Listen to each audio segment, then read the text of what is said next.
വീണ വിജയനെ വിരട്ടിയോടിച്ച് കർണാടക ഹൈക്കോടതി.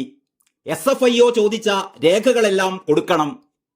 കരിമണൽ കമ്പനിയായ CMRLുമായി ബന്ധപ്പെട്ട ഇടപാടുകളിൽ സീരിയസ് ഫ്രോഡ് ഇൻവെസ്റ്റിഗേഷൻ ഓഫീസ് അതായത് SFIO നടത്തുന്ന അന്വേഷണത്തിനെതിരെ മുഖ്യമന്ത്രിയുടെ മകൾ വീണ നൽകിയ ഹർജി കർണാടക ഹൈക്കോടതി വിധി പറയാൻ മാറ്റി. അതുവരെ കടുത്ത നടപടികൾ പാടില്ലെന്ന് SFIOക്ക് കോടതി നിർദ്ദേശം നൽകിയിരിക്കുകയാണ്. അതായത് അറസ്റ്റ് ഉൾപ്പെടെയുള്ള നടപടികൾ ഏതായാലും ഇത് സംബന്ധിച്ച വിധിക്ക് ശേഷമേ ഉണ്ടാവൂ.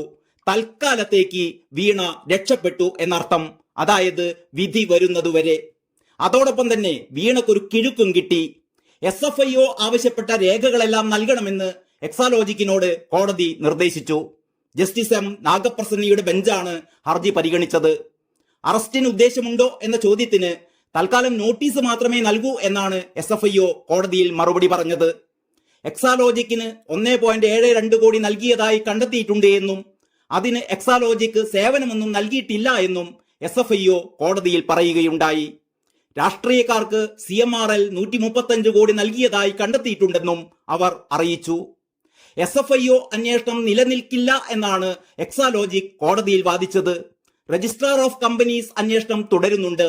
അത് തുടരാമെന്നും CMRLുമായുള്ള ഇടപാടിലെ ആരോപണത്തിന് മറുപടി നൽകിയിട്ടുണ്ടെന്നും എക്സാലോജിക് അറിയിക്കുകയുണ്ടായി.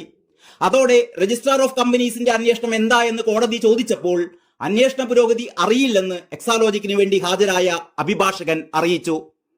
അതേസമയം വീണ വിജയനെതിരായ SFIO അന്വേഷണം രാഷ്ട്രീയ പ്രേരിതമാണെന്ന് CPM സംസ്ഥാന സെക്രട്ടറി MV ഗോവിന്ദൻ മാഷ് ആവർത്തിച്ചു.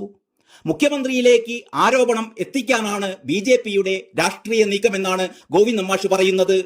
പക്ഷെ ഗോവിന്ദൻ മാഷെ, മുഖ്യമന്ത്രിയിലേക്ക് ആരോപണം എത്തിക്കാൻ വീണ വഴി കറങ്ങിത്തിരിഞ്ഞൊന്നും പോകേണ്ട ആവശ്യമില്ല. ഇൻകം ടാക്സ് ഇന്ററിം സെറ്റിൽമെന്റ് ബോർഡിന്റെ ഉത്തരവിൽ കരിമണൽ കർത്തായിൽ നിന്ന് അനധികൃതമായി പണം വാങ്ങിയവരുടെ ലിസ്റ്റിൽ PV എന്ന ചുരുക്കെഴുത്തിൽ പരാമർശിച്ച ആളുണ്ട്. ആ PV ഞാനല്ല എന്ന് മുഖ്യമന്ത്രി 10,000 തവണ പറഞ്ഞാലും അതുകൊണ്ടൊന്നും ഒരു കാര്യവുമില്ല. കാരണം ആ റിപ്പോർട്ടിൽ PV എന്നതിന്റെ പൂർണ്ണ രൂപം പിണറായി വിജയൻ എന്ന് തന്നെ എഴുതി വച്ചിട്ടുണ്ട്.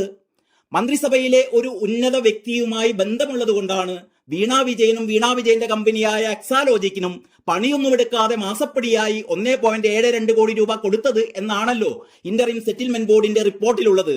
അതുകൊണ്ട് കറങ്ങിത്തിരിഞ്ഞ് വീണ വഴി പോയാലും അതല്ല നേരെ പോയാലും SFIO അന്വേഷണം ഒടുവിൽ പിണറായി വിജയനിൽ എത്തുക തന്നെ ചെയ്യും മാഷേ.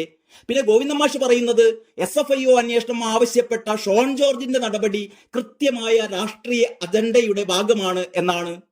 ഇനി അങ്ങനെയാണെങ്കിൽ തന്നെ ഗോവിന്ദൻ മാഷ് എന്തിനാണ് ഇത്ര ബേജാറാകുന്നത്? മടിയിൽ കനമില്ലാത്തവനെ എന്ത് പേടിക്കാനാണ് മാഷേ?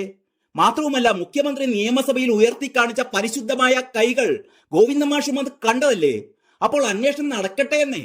അടുത്തതായി ഗോവിന്ദൻ മാഷ് പറയുന്നത് ഷോൺ ജോർജ് BJPയിൽ ചേർന്നതിന് പിന്നാലെയാണ് കേസുമായി കോടതിയിൽ പോയത് എന്നാണ്. അതിലെന്താ മാഷെ ഇത്ര കാര്യം? കേസ് കൊടുത്തത് BJPക്കാരനാണ് എന്നോ ജനപക്ഷക്കാരനാണ് എന്നോ CPMകാരനാണ് എന്നോ കോൺഗ്രസ്സുകാരനാണ് എന്നോ അതൊന്നും നോക്കിയിട്ടല്ലല്ലോ SFIO അന്വേഷണം നടത്തുന്നത്. പിന്നെ ഹൈക്കോടതി തന്നെയല്ലേ അന്വേഷിക്കാൻ ഉത്തരവിട്ടത്. ഗോവിന്ദൻ മാഷ് എന്തായാലും ആകെ ബേജാറിലാണ്. മാഷ് പിന്നെയും പറയുന്നു കൃത്യമായ തിരക്കഥയിലാണ് കാര്യങ്ങൾ പോകുന്നത്. തിരഞ്ഞെടുപ്പ് അടുത്തിരിക്കെ ഇനി എന്തെല്ലാം കാണണം? SFIO അന്വേഷണത്തെ രാഷ്ട്രീയമായി ചെറുക്കും, പ്രതിരോധിക്കും. അതിനിപ്പോ മനുഷ്യച്ചങ്ങലയോ മനുഷ്യമതിലോ ഒക്കെ CPM തീർക്കുമായിരിക്കും. അല്ലെങ്കിൽ പന്തം കൊളുത്തി പ്രകടനം, അതുമല്ലെങ്കിൽ ഒരു വട്ടം കൂടി ഡൽഹിയിലേക്ക് ഒരു വിനോദയാത്ര, എന്നിട്ട് അവിടെ നിന്ന് കേന്ദ്ര അന്വേഷണ സംഘങ്ങൾക്കെതിരെ പ്രസംഗങ്ങൾ. ഏതായാലും ഗോവിന്ദൻ മാഷിന്റെ രക്ഷാപ്രവർത്തനങ്ങൾക്ക് സമ്പൂർണ്ണ പിന്തുണ പ്രഖ്യാപിച്ചുകൊണ്ട് ലാൽ സലാം സഖാക്കളെ നിർത്തട്ടെ. നന്ദി, നമസ്കാരം.